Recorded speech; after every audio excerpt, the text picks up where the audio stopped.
Hello, hello, hello. How are you guys doing today? Well, I'm doing pretty good.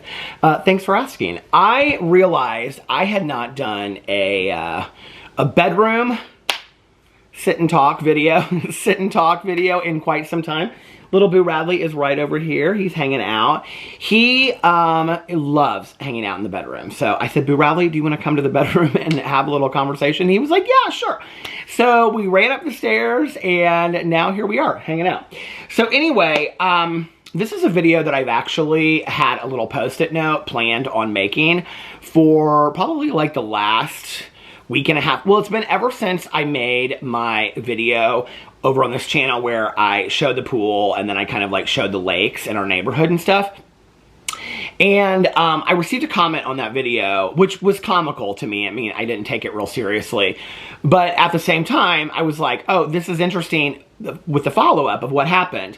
So let me tell you what happened. Okay, I live in this neighborhood where we have, I think it's like, it looks like 3, but it's actually 2 lakes. And I did a video where I was like showing the pool and showing the pool area. My husband Alex and I and his friend Sarah have been at the pool during the day. And so then I walked over and this is like I think it might be my last, oh no, this was probably 2 videos ago.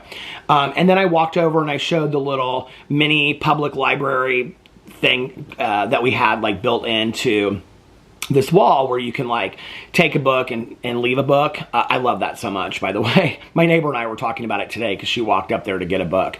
So anyway, and then I showed one of the lakes.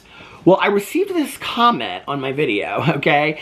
And the comment said, by the way, these are not lakes, these are ponds. It was just like one sentence, right? Or, these aren't lakes, these are ponds, or something like that, okay? And I just kind of thought it was funny because, I mean, they are small ponds, okay? I mean, like, they're not like these deep, it's not like it's Lake Michigan in here or anything like that, right? So what I thought was so funny, though, was that we get this neighborhood newspaper once a month, right here, okay, it is, and they have all kinds of stuff in here. I was actually reading this on my vlog.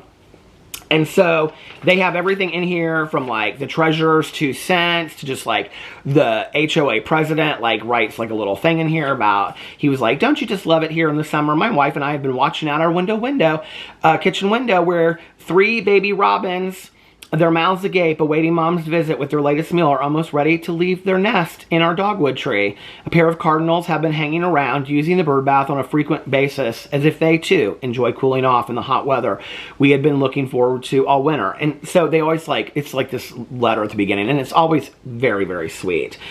And I love this little letter, and I read it from cover to cover, even though it cracks me up. There was a problem with our sewage in the neighborhood, and this, if you watch my vlog, you know where I'm going with this. And so they put in there, don't forget to not flush like certain things, and it said magazines and shoes.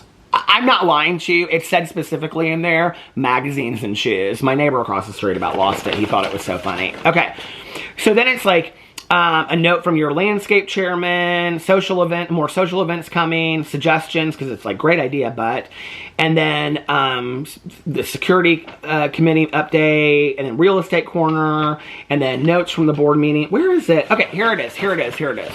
What lives in our lakes? Okay, it says it right here. I'm going to show you. So you all can see, I'm not making this up. I'm trying to like bend it so that I can. Well, I don't know why I care. Because I'm not going to read this. I just saved this for. Oh, it's got somebody's phone number on it now. Damn it, Janet. It's always so difficult, right? To get the receipts ready. Okay. So you can see there is an entire thing called What's in Our Lakes, okay? Are you ready? Here's how it goes. What's in our lakes? First, let's get one thing straight. When I read this, I cracked up. I mean, I went right back to that comment and I cracked up so bad. First, let's get one thing straight. We live on lakes, not ponds. And this is his definition. Are you ready? Okay. A lake is defined as a body of water where you can't, and I didn't know that this was the definition of a lake, but apparently it is.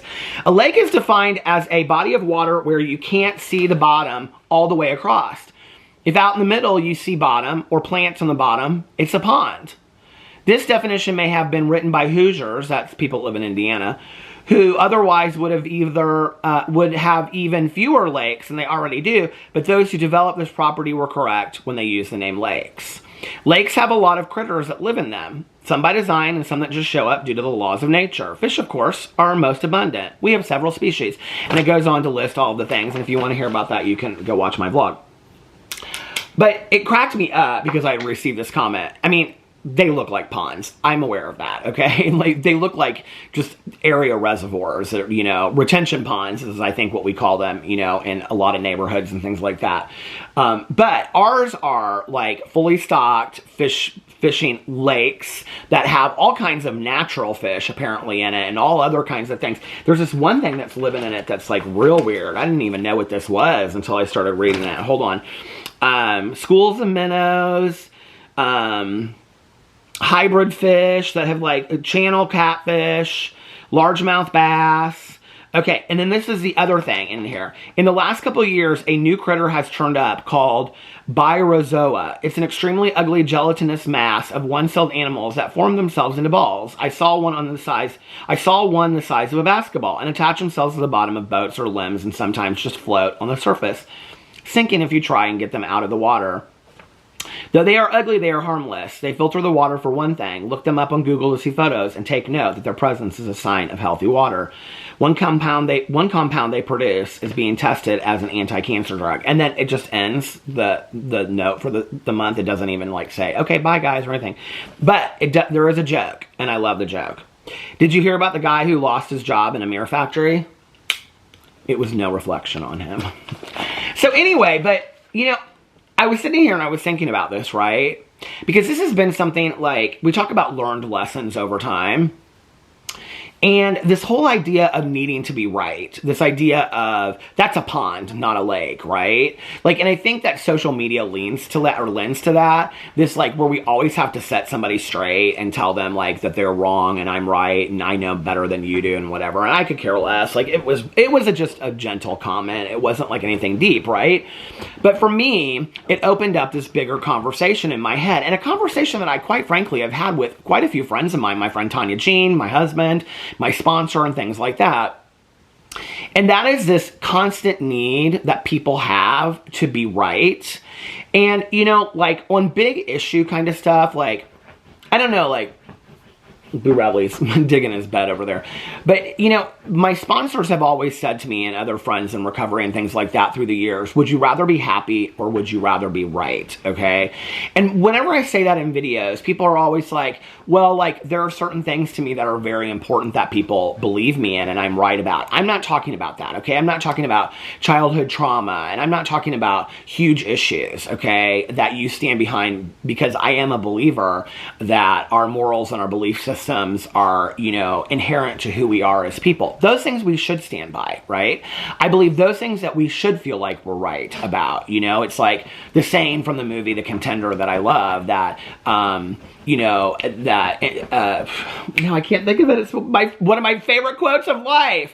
Principles only mean something if you stick to them when they're inconvenient, right? So those would be moments to that. But is arguing with someone over whether it's a lake or a pond an issue of principle? Like, is that something that you have to be so right about? And in my life, in my daily life of interacting with people, I feel like I interact with a lot of people that have this need to forever be right, okay? And I mean, it can be anything, like, oh, like, they brought back the McRib at McDonald's. No, they didn't. Okay, you know, or, you know, like, they have the best Diet Coke at McDonald's. No, they don't. The best Diet Coke, you know, and they get, like, really angry about it. You know, or it's like, you know, you're telling a story about somebody else's experience, and they're like, no, that's not true. That didn't happen, or whatever. And this hasn't really happened to me, you know, in a while. Like, I haven't had this happen where I can, like, remember a specific situation. But like in the past, like I feel like especially in my 20s and 30s, like I dealt with this a lot. Like I'd be out to dinner with somebody, you know, and you'd be sharing something and they'd be like, no, that's not true. Or, you know, like if you had shared like, oh, there's like a restaurant, you know, this restaurant that I love in Miami, they'd be like, that doesn't exist. It's not in Miami. And you're like, well, it does because I know that I went there. I can remember like having this argument with somebody over this sandwich shop in Miami that's called, I think it's called La Sandwicherie or something like that. And it's fantastic, right? And I said to them, they were like, oh, I've been there too. And I said, oh, and it's on like the corner of this. And they're like, no, it's like in the downtown area of Miami. And I go, well, they might have one there too. No, they only have one. And I'm like, well, I know the one I went to was in South Beach, but whatever. And they're like, no, there's only one. And I'm like, well, maybe we're thinking about different sandwich shops. No, I know the one you're talking about, but it's in downtown Miami. And I'm like, okay. And, you know, like, having fought this fight with people, so, and there's been times where, like, why do you think so many people have told me, would you rather be happy or would you rather be right? Because I have fought so many times because I have wanted to be right. In the last couple years, what I have realized is, let other people be right. Like, I just don't care, you know? Like, if your need to wake up on a daily basis is to fight everybody you come in contact with, to be right, to prove them wrong because you know more. First of all, what that says to me is you're unteachable, okay? And it says that, you know, there's no learning curve there whatsoever, which is completely sad to me in this world that we live in. I believe that we should always remain teachable, you know? Number two, it's like letting kids win at games sometimes. It's like sometimes you just let people be right, you know? I mean, over like things that aren't really that, like fries at McDonald's kind of deal or Diet Cokes at McDonald's. It's just not that really that big of an issue. But what I have realized in the last year is the people that really like have this chip on their shoulder, this need to be right, I let them. Like, I'm just like, whatever anymore. I just do not have it in me to like argue and go at it and battle with somebody. You guys are like, well, then why are you making an entire video about it? Well, the reason I'm making an entire video about it is because I want to see if anybody else shares this with me. I mean, like, when you're sitting there and somebody is just like coming at you, or you just like finally, or you're just like, I don't even care to have this conversation. Like, this is not enjoyable to me. And I was trying to share, because this is what happens, right? It's like you're sharing an experience of your life. You're sharing something that's happened to you. And what ends up happening is the conversation becomes about who's right, who's wrong. I just let them be right. I don't care. There are so many people out there that just always need to be right. If your need to be right is that great, be right. Be right. And I hope that it brings you much happiness. Anyway, let me know what you think about that in the comment section below. I love you guys, and I'll see you tomorrow. Bye.